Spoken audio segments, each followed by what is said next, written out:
اللهم ربنا ألهمنا رشدنا وأعذنا من شرور أنفسنا. اللهم أرنا الحق حقا وارزقنا اتباعه، وأرنا الباطل باطلا وارزقنا اجتنابه. اللهم ارحمنا بالقرآن العظيم واجعله لنا إماما ونورا وهدى ورحمة.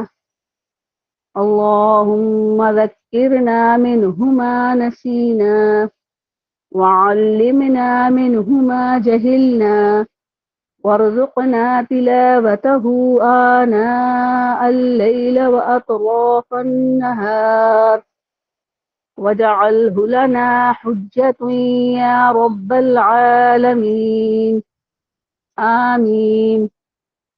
رب اشرح لي صدري ويسر لي أمري واحلل عقدة من لساني يفقه قولي.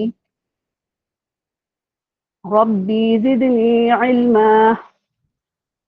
أعوذ بالله من الشيطان الرجيم. بسم الله الرحمن الرحيم. السلام علیکم ورحمۃ اللہ وبرکاتہ. کیسے ہیں آپ سب؟ سب سے پہلے تو میں اپنے اللہ تعالیٰ کا شکر ادا کرتی ہوں کہ جس نے ہمیں علم کے اس خوبصورت سفر میں شامل ہونے کی توفیق دی. میں تہہ دل سے شکر گزار ہوں النساء اکیڈمی اور محترمہ لبنہ آپی کی، جنہوں نے مجھے یہ موقع دیا کہ میں آپ سب کے ساتھ سیکھنے اور سکھانے کا سلسلہ شروع کر سکوں. آج آپ سب کے ساتھ میرا پہلا لیکچر ہے. میں کشمالہ اظہر پوری نیت اور محبت کے ساتھ اس سفر علم میں آپ کی ساتھی بننے جا رہی ہوں. دعا ہے کہ اللہ تعالیٰ ہمیں اخلاص کے ساتھ سیکھنے، سمجھنے اور عمل کرنے کی توفیق عطا فرمائے. آمین یا رب العالمین.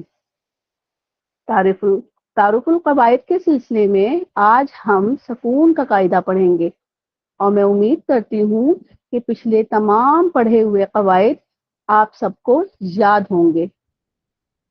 سکون کا قاعدہ پڑھنے سے پہلے ہم ایک نظر پچھلے قواعد پر ڈالتے ہیں. سب سے پہلے جو ہم نے قاعدہ پڑھا وہ ہے حرکات کا. اس میں 3 حرکات آتی ہیں: زبر، زیر اور پیش، جن کو عربی میں فتحہ، ضمہ، کسرہ کہا جاتا ہے. یہ وہ علامات ہیں جو ہماری آسانی کے لیے لگائی گئی ہیں.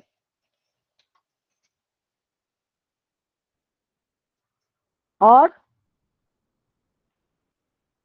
فتحہ اور ضمہ ہمیں بتایا جاتا ہے کہ یہ اوپر کی طرف ہوتی ہیں، جیسے زبر اور پیش. کسرہ جو ہوتی ہے وہ حرف کے نیچے کی طرف ہوتی ہے. تو یہ سب ہماری آسانی کے لیے ہیں، اور یہ ہمیں ڈائریکشن دیتی ہیں کہ منہ کے جو اوپری حصہ جب ہم یوز کرتے ہیں تو زبر اور پیش کی آواز ادا کرنی ہوتی ہے. پیش کی آواز کے لیے ہمیں اپنے ہونٹوں کو گول بھی کرنا ہوتا ہے. اسی طرح جب ہم زیر کو ادا کرتے ہیں تو چونکہ وہ حرف کے نیچے ہوتا ہے تو وہ ہونٹ کے نچلے حصے سے اس کی ادائیگی ہوتی ہے. یہ ہمیں ہمیشہ یاد رکھنا ہوتا ہے تاکہ ہم اپنی ادائیگی کو مجہول ہونے سے بچائیں اور ادائیگی معروف طریقے سے کریں. اچھا، ایک بات کا ہمیں اور بھی خیال رکھنا ہوتا ہے کہ جو زبر اور زیر اور پیش ہے یہ ہمیں ہمیشہ اچھے سے یاد ہی رکھنا ہوتا ہے. وہ اس لیے کہ یہ ہمیں ہر قواعد میں نظر آئیں گے بہت اچھے سے، اس لیے کہ ہمیں اس کی حرکت کا بھی اندازہ ہونا چاہیے کہ ہمیں اس کی جو ہے مقدار کتنی رکھنی ہے. یہ بہت سارے اسٹوڈنٹس یہ بہت غلطیاں کرتے ہیں کہ زبر زیر پیش بالکل جو سادے ہوتے ہیں ان کو کھینچ لیتے ہیں. ان کو ہم نے کھینچنا بالکل بھی نہیں ہوتا. اس کو صرف ہم نے ایک حرکت دینی ہوتی ہے. یہ بالکل اچھے سے اپنے ذہن میں بٹھا لیجئے، کیونکہ یہی چیز ہمیں آگے چل کر کام آتی ہے. اور اس کے بعد ابھی ہم نے حرکات کو دیکھ لیا، اس کے بعد ہم تنوین دیکھتے ہیں. تنوین کیا ہوتا ہے؟ 2 زبر، 2 زیر اور 2 پیش، یہ تنوین ہوتا ہے. اور اسی میں بھی دیکھیں یہی والی حرکت آئی.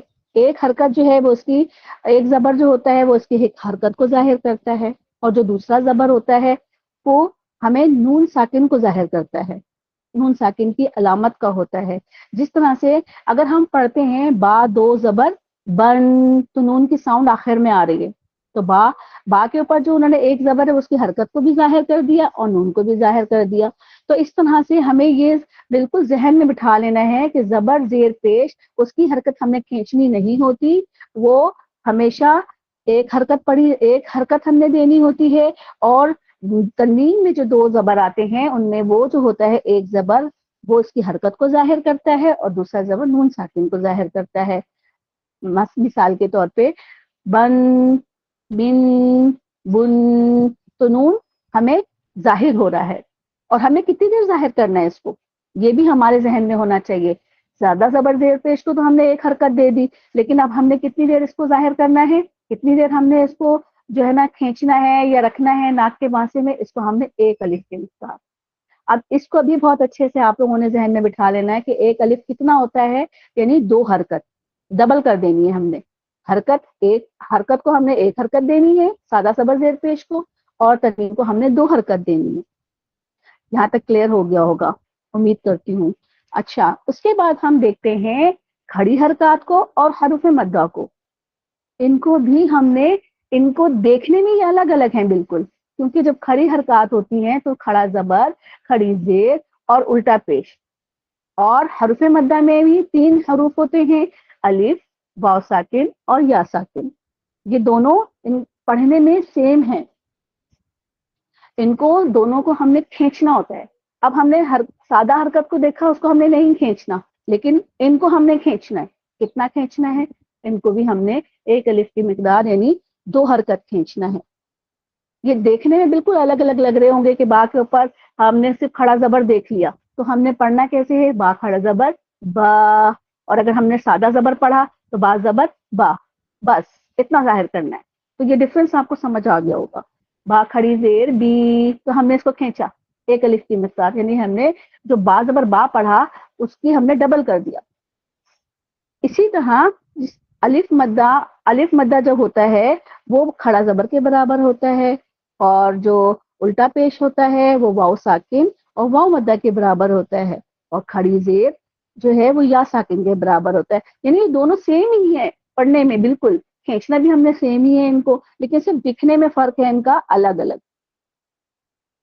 اور ان کے ساؤنڈ میں حروف مدہ کے آنے سے کوئی تبدیلی نہیں رہی. اب ہم آتے ہیں حروف لین کی طرف. ہم نے حرکات کو دیکھ لیا, ہم نے تنوین کو دیکھ لیا, ہم نے جو ہے کھڑی حرکات کو دیکھ لیا, ہم نے حروف مدہ کو دیکھ لیا. اب ہم حروف لین کی طرف آتے ہیں. حروف لین کیا ہے, جس طرح سے حروف مدہ تین ہوتے ہیں اسی طرح حروف لین جو ہوتے ہیں وہ دو ہوتے ہیں. لین کا مطلب ہے نرمی, نرمی سے پڑھنا. اب حروف لین میں دو کون سے حروف ہوتے ہیں, وہ ہوتے ہیں واو ساکن اور یا ساکن. اب واو ساکن اور یا ساکن کو دیکھ کے ہمیں پریشان بالکل بھی نہیں ہونا, کیونکہ ہم نے یہ پیچھے بھی دیکھا ہے. پیچھے کہاں دیکھا ہے, حروف مدہ میں دیکھا ہے. واو ساکن وہاں پہ بھی تھا, یا ساکن وہاں پر بھی تھا, لیکن ہم نے پھر ان کی حرکت دیکھنی ہے کہ ان میں ڈفرنس کیا ہے. اب واو ساکن سے پہلے حروف مدہ میں واو ساکن سے پہلے کیا آ رہا ہے, پیش, اور یا ساکن سے پہلے کیا آ رہا ہے, زیر. اور ہم نے اس کی حرکت کو کتنا کھینچنا ہے, اس کو ہم نے کھینچنا ہے اور ایک الف کی مقدار کھینچنا ہے, یعنی دو حرکت کھینچنا ہے. اب یہاں پر جو حروف لین میں واو ساکن اور یا ساکن ہے, اس کے پیچھے کیا حرکت, اس پہ کون سی حرکت آ رہی ہے, اس پہ آ رہی ہے زبر. تو اس طرح سے ہمیں اس کا ڈفرنس پتا چل گیا. اب اس کی مقدار ہم نے کتنی رکھنی, اب اس کی مقدار ہم نے رکھنی ہے, نرمی سے ان کو ادا کرنا ہے, کھینچنا بالکل بھی نہیں ہے, مجھول بالکل بھی نہیں کرنا ہم نے اس کو. جس طرح سے ہے تا واو زبر تو, بس اتنا پڑھنا ہے, کھینچنا نہیں ہے اس کو, تو نہیں کرنا, ٹھیک ہے. تا یا زبر تئی, تو تئی. اسی طرح زا, ہم نے مخرج کا بہت اچھے سے دھیان رکھنا ہے. یہ بات آپ لوگ ذہن میں رکھ لیں کہ مخرج آپ کا بہت اچھا ہونا چاہیے تاکہ آپ کے پڑھنے میں بہت زیادہ خوبصورتی بھی ہو. تو اب ہم دوسری اس کی مثال دیکھتے ہیں, زا واو زبر زو. اب ہم نے کھینچا نہیں اس کو, ٹھیک ہے. زا یا زیر, زا یا زبر زئی, زو، زئی. اب حروف لین پہ کیا آ گیا؟ زبر. ہم نے یہ سب ریوائز کر لیا، حرکات ریوائز کر لی، ہم نے تنوین ریوائز کر لیا، ہم نے حروف مدہ اور کھڑی حرکات ریوائز کر لی، اور ہم نے حروف لین ریوائز کر لیا. یہ بہت بیسکس جو تھے پوائنٹس جو میں نے آپ کو سمجھا دیے. اب ہم آتے ہیں آج کے لیکچر کی طرف، آج کے لیسن کی طرف، جو کہ ہے سکون کا قاعدہ. اب قاعدہ تو سکون کا ہے، لیکن سکون میں علامت کون سی ہوگی؟ سکون میں علامت ہوگی جزم کی. اب جزم کیسا ہوتا ہے؟ جزم جو ہوتا ہے وہ سکون کے قاعدے میں جو جزم ہوتا ہے وہ، پہلے تو میں یہ بتا دوں کہ جزم ہوتا کیا ہے. جزم جو ہوتا ہے مختلف مصاحف میں ہمیں جزم الگ الگ شکل کے نظر آتے. ہمارے ذہن میں آنا چاہیے نا، ہمیں پتا ہونا چاہیے کہ جزم کس شکل کا ہوتا ہے. جیسے ہم نے کھڑی حرکات دیکھی وہ سیدھا الف ہوتا ہے، نیچے زیر بھی الف کی طرح ہوتا ہے، پیش مڑا ہوا ہوتا ہے، ٹھیک ہے نا. اسی طرح ہمیں جزم کا بھی پتا ہونا چاہیے کہ دال کی شکل کا ہوتا ہے. دال چھوٹا سا دال ہوتا ہے، پہاڑ کے نشان کی طرح کا ہوتا ہے، اور گول دائرے کی جیسا ہوتا ہے. ابھی کرتا کیا ہے جسم؟ جسم اگر جیسے ہم سادہ حرف کے اوپر زبر لگائیں گے تو وہ بتاتا ہے نا کہ جیم زبر جا ہو گیا، ٹھیک ہے. با کے اوپر ہم نے زبر لگایا تو با ہو گیا. اب جزم کیا کرتا ہے؟ جزم اگر کسی حرف کے اوپر آ جاتا ہے تو وہ حرف پتہ ہے کیا ہو جاتا ہے؟ وہ حرف بالکل ساکن ہو جاتا ہے. وہ حرف بالکل کچھ کر نہیں سکتا، وہ رک جاتا ہے. اس کی اپنی، وہ اپنے آپ کو ظاہر ہی نہیں کر سکتا، وہ اپنے آپ کو بتا ہی نہیں سکتا کہ وہ کیا ہے. تو آج کا جو سبق ہے وہ تختی نمبر 10 اور تختی نمبر 11 ہم جزم کی بہت اچھے سے پریکٹس بھی کریں گے. جزم کو مختلف مخارج کے ساتھ ملا کر بھی پڑھیں گے، اور حمزہ کے ساتھ بھی ہم مختلف مخارج کو پڑھیں گے. اور جو ملتے جلتے مخرج ہوتے ہیں ان کو بھی موازنہ کریں گے کہ آپ لوگوں کو کس حد تک پتا ہے کہ یہ کیسے پڑھے جاتے ہیں. اب مختلف کیسے ہوتے ہیں مخارج؟ جیسے کہ سا ہے، سا کو نرمی سے ادا کیا جاتا ہے. سین، صاد، یہ آوازیں سیم سیم ہیں، یہ ملتے جلتے ہیں، لیکن ان کے مخرج بالکل الگ الگ ہیں. ان کی بھی ہم پریکٹس کریں گے. تو اور تا، اس کی بھی ہم پریکٹس کریں گے، کیونکہ ان کی آوازیں تو سیم سیم آ رہی ہیں نا، لیکن ان کے مخرج تو الگ الگ ہیں. تو ہم نے اپنا موازنہ بھی کرنا ہے. آپ لوگ بھی دیکھیں کہ آپ کی کون سی جو ہے نا مخرج کی کمی ہے، اس کی آپ نے پریکٹس کرنی ہے بہت اچھی کرنی. اب ہم نے کیا سمجھا اب تک؟ جزم کے اشکال کو ہم نے سمجھ لیا کہ جزم کس کس طرح کا ہوتا ہے اور جزم کرتا کیا ہے. اب ہم یہ دیکھتے ہیں کہ جزم جس حرف پر آتا ہے وہ کیسا ہو جاتا ہے. وہ بالکل ساکن ہو گیا. ساکن کیا ہوتا ہے؟ ساکن بھی ہمارے ذہن میں آنا چاہیے. ساکن جو ہوتا ہے وہ ساکن حرکت کرنے کا الٹ ہوتا ہے، یعنی کہ اپوزٹ ہوتا ہے. اب ہم نے جب حرکت پڑھی، اب ہم نے سب سے پہلے جو ہم نے پڑھی تھی وہ کیا پڑھی تھی؟ حرکات پڑھی تھی. حرکات میں کیا ہوتا ہے؟ اب حرکات میں ہم نے کیا پڑھا؟ زبر، زیر اور پیش. تو جب وہ کسی حرف کے اوپر آیا تو ہم اس نے کیا کیا؟ جب جیسے جیم کے اوپر زبر آیا تو وہ کیا بن گیا؟ جا. اس کی حرکت چینج ہو گئی، موومنٹ آ گئی. جیم کے نیچے زیر آیا تو اس کی حرکت چینج ہو گئی. جیم کے اوپر پیش آیا تو اس کی حرکت چینج ہو گئی، جو بن گیا. جا، جی اور جو بن گیا. ٹھیک ہے، اس میں حرکت آ گئی، اس میں موومنٹ آ گئی، وہ متحرک ہو گیا. ٹھیک ہے. لیکن اسی طرح جب دوسری طرف جب حرف کے اوپر جزم آیا تو وہ کیا ہو گیا؟ ساکن ہو گیا، وہ سکون سے بیٹھ گیا. اب وہ اپنی حرکت کو ظاہر نہیں کر سکتا، وہ اپوزٹ ہے بالکل حرکت کا. ٹھیک ہے، یہ دونوں آپس میں متضاد ہے. اب سکون کے قاعدے کی خود کوئی آواز نہیں ہوتی، اب خود کوئی حرکت بھی نہیں ہوتی، اب وہ اپنے آپ کو ظاہر بھی نہیں کر سکتا. اب ظاہر کرنے کا اس کے پاس کوئی طریقہ بھی موجود نہیں ہے، وہ بالکل رکا ہوا ہے. وہ اب اپنی آواز کو کیسے ظاہر کرے؟ کب تک نہیں کر سکتا؟ یہ ہمارے ذہنوں میں آنا چاہیے کہ وہ اب وہ تو بالکل وہ ہو گیا نا، رک گیا نا. تو ہم اس کو کیسے ظاہر کریں گے؟ وہ کیسے بتائے گا میں کیا ہوں، میں کون سا مخرج ہوں؟ تو جب تک وہ اپنے سے پیچھے والے حرف سے ملا کر نہیں اس کو پڑھیں گے تو تب تک وہ اپنے آپ کو ظاہر نہیں کر سکتا. اب پیچھے والا حرف کون سا ہوتا ہے؟ یعنی اس کا جو ما قبل ہوتا ہے، یعنی جو اس کے پیچھے والا حرف جو کہ ساکن سے پہلے حرف لکھا گیا ہے، وہ یقیناً متحرک ہوگا، اس کے اوپر کوئی نہ کوئی حرکت ہوتی ہے، تبھی تو وہ بتائے گا کہ یہ ساکن حرف کون سا ہے. یعنی جو جزم والا حرف ہوتا ہے اس کی خود کی تو کوئی آواز ہے ہی نہیں، خود تو اس کی تو وہ اپنے آپ کو ظاہر کر ہی نہیں سکتا. تو جب تک وہ اپنے پچھلے والے حرف سے نہیں ملے گا تب تک وہ اپنے آپ کو بتا ہی نہیں سکتا. ابھی مثال کے طور پہ ہم ملاتے ہیں حمزہ کو. حمزہ ہم ملاتے ہیں زبر کے ساتھ حمزہ زبر، حمزہ سین زبر اس، اب ہم نے حمزہ کو ہم نے ملایا سین کے ساتھ تو وہ کیا بنا اس، سین تو ساکن ہے نا، تو آ کے ساتھ سین بھی اس کا بھی مطلب مخرج آیا، ٹھیک ہے، حمزہ سین کو سہارا دے رہا ہے اور بتا رہا ہے کہ میرے ساتھ جو ہے نا وہ سین موجود ہے، تو ہمیں پتہ چل گیا، تو سین کی آواز کس نے ظاہر کی؟ متحرک حمزہ نے۔ اسی طرح اس طرح سے ہم کرتے ہیں حمزہ سین زیر اس، اب ہم نے حمزہ کے نیچے زیر لگا دیا، کیونکہ الف جو ہوتا ہے وہ اس وقت تک الف رہتا ہے جب تک جو ہے نا اس کے اوپر کوئی حرکت نہیں ہوتی، لیکن جب ہم نے اس الف کے اوپر حرکت لگا دی تو وہ کیا بن گیا؟ حمزہ بن گیا۔ اب حمزہ کے اوپر جو بھی حرکت ہوگی وہ ہمیں بتائے گی کہ اس کے ساتھ جزم والا حرف کون سا ہے۔ یہاں تک میں امید کرتی ہوں آپ کو بہت اچھے سے سمجھ آ گیا ہوگا۔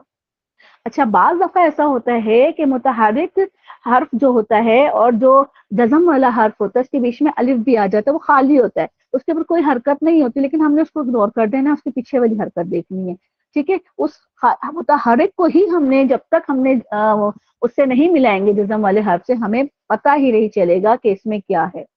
اب اس طرح سے ہم بتاتے ہیں مثال کے طور پہ حمزہ عین، اب عین کا مخرج آپ سب کا بہت بہترین ہونا چاہیے، اگر کسی کو نہیں آتا ہے تو پلیز جو مڈل گردن کا جو مڈل پارٹ ہوتا ہے نا وہاں پہ فنگر رکھیں، عین کو نکالنے کی پریکٹس کیا کریں، وہاں پہ جب تک آپ عین رکھیں گے آپ کا عین کا مخرج بہت اچھا ہوگا، بار بار پریکٹس کریں، انشاءاللہ آپ کا عین بہت اچھا ہوگا۔ تو ہم حمزہ کو عین سے ملائیں گے، حمزہ عین زبر آ، آ، اور حمزہ عین زیر اع، حمزہ عین پیش او۔ اب میں نے عین کا مخرج واضح کیا، عین کو جھٹکا نہیں دیا ہے میں نے، ٹھیک ہے، آ، اع، او۔ اب حمزہ کی تو آواز جاری ہے لیکن اس نے کیا کیا؟ عین کے مخرج کو ملا لیا اپنے ساتھ، ہمیں بتا دیا کہ میرے پاس عین ہے، یہاں پہ عین موجود ہے، اسی لیے مخرج بہت اچھا ہونا چاہیے۔ اب ایک سوال آتا ہے ہمارے پاس کہ ساکن، ساکن کو کتنی دیر ہم ظاہر کریں گے؟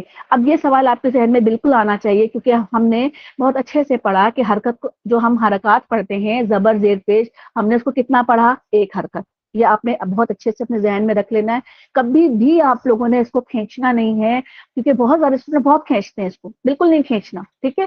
اور اس کے بعد ہم نے کھڑی حرکات اور ہم نے تنوین اور ہم نے حروف مدہ کو دیکھا، ہم نے اس کو کتنی کتنی دیر رکھا، کتنی کتنی دیر کھینچا، ہم نے اس کو ایک الف کی مقدار، یعنی کہ ہم نے اس کو ڈبل حرکت کر دی، دو حرکت کر دی۔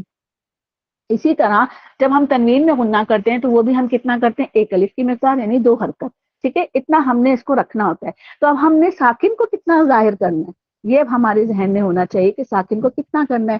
تو جو حرکات ہوتی ہیں زبر زیر پیش، ان کو جب ہم نے ایک حرکت دی نا تو اس کا بھی ہم نے ہاف کر دینا ہے، ٹھیک ہے، اس کو ہم نے ہاف کر دینا ہے، یعنی کہ بالکل وہ مائنس میں چلا جائے گا، ہم نے صرف ظاہر کرنا ہے کہ جو متحرک حرف ہے اس کے ساتھ کون سا والا مخرج ہے، ہم نے صرف بتانا ہے، جس طرح سے حمزہ جیم زبر اج، حمزہ جیم زیر اج، ہم نے صرف حمزہ کو پڑھا اور ہم نے جیم پہ ختم کیا، صرف جیم کو بتایا کہ یہاں پہ جیم موجود ہے، اج، اج، اج، اج، صرف ہمیں یہ احساس جو ہے نا ہونا چاہیے کہ یہاں پر کیا ہے۔ اب ایک اور سوال کہ کیا ہم ساکن کی ادائیگی میں جھٹکا لگا سکتے ہیں؟ بالکل بھی نہیں۔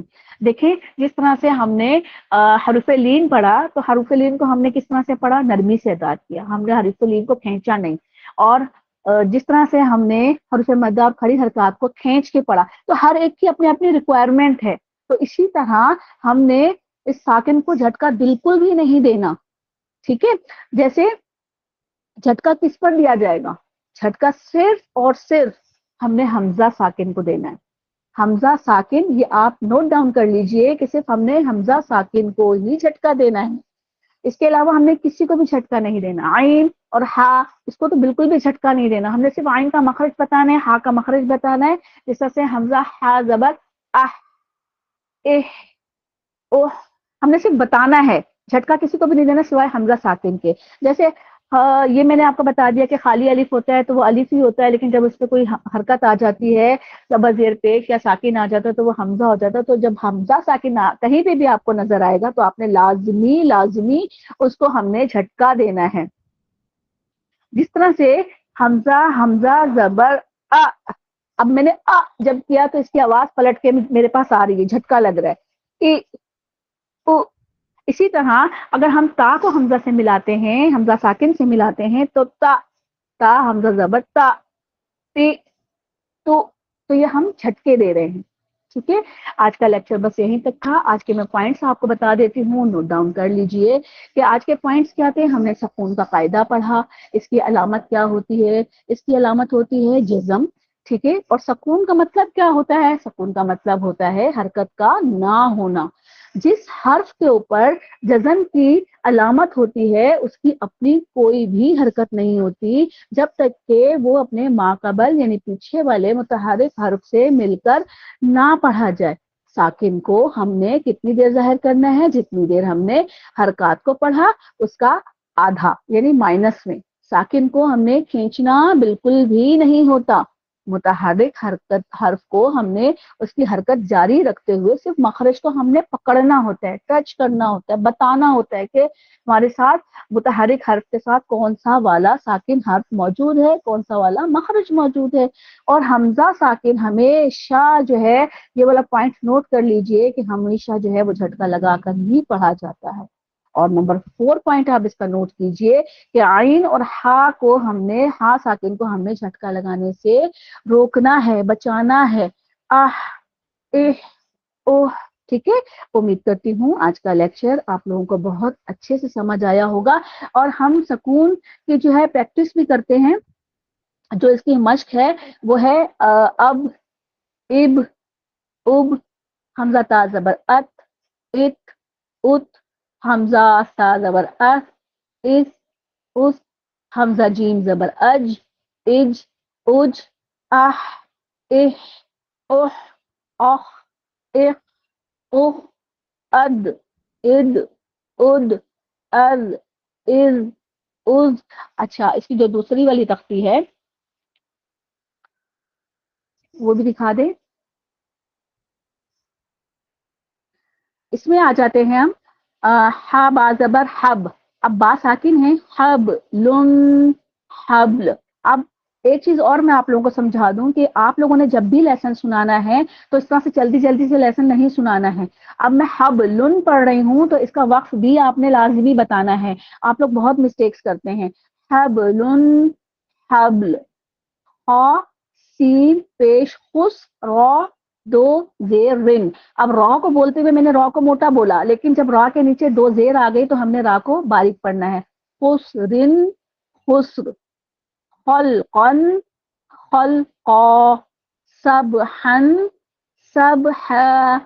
سبقن، سبقا. شأنن. اب یہ آ گیا حمزہ. حمزہ کے اوپر جزم آ گیا. اب ہم نے کیا کرنا ہے؟ اس کو جھٹکا دینا ہے. شأنن، شأن. اب جھٹکا دیتے ہوئے ہم نے نون کا مخرج پکڑنا ہے. شأن. صبحن، صبحا. ضبحن، ضبحا. عبدن، عبدا. ہمیشہ یاد رکھنا ہے کہ جہاں دو زبر ہوتا ہے جب ہم وقف کرتے ہیں تو اس کو ہم نے ایک زبر پڑھنا ہوتا ہے. عدن، عدن. اب یہاں پر بہت اچھے سے آپ نے پریکٹس کرنی ہے کہ عدن جب ہم نے کیا ہے وقف کی صورت میں تو دال کو ساکن کیا ہے لیکن ہم نے نون کو بھی ساکن کرنا ہے. تو ہم نے اس کو جو ہے نون کا مخرج پکڑتے ہوئے اس کو روکنا ہے. عدن. عشرن، عشر. عصفن، عصف. غرقن، غرقا. غلبن، غلبا. فصل، فصل. اب جو ساکن والا ورڈ ہے اور آگے والا جو لام کو ہم نے ساکن کرنا ہے تو دونوں ساکن ہوں گے لیکن مخرج دونوں کا پکڑا جائے گا. فصل. قدحن، قدحا. قدبن، قدبا. قاف کو پر پڑھنا ہے اور بہت اچھے سے قاف کا مخرج آپ نے ادا کرنا ہے. یہ موٹا پڑھا جائے گا. اور آگے والا جو کاف آ رہا ہے کاسن. اب کاسن کے یہ والا کاف باریک سے پڑھا جائے گا اور ساتھ میں کیا آ رہا ہے؟ حمزہ ساکن، یعنی ہم نے اس پہ جھٹکا لگانا ہے. کاسا. قدحن، قدحا. لغون، لغوا. آگے والا مجھے نظر نہیں آ رہا، تھوڑا اوپر کیجیے.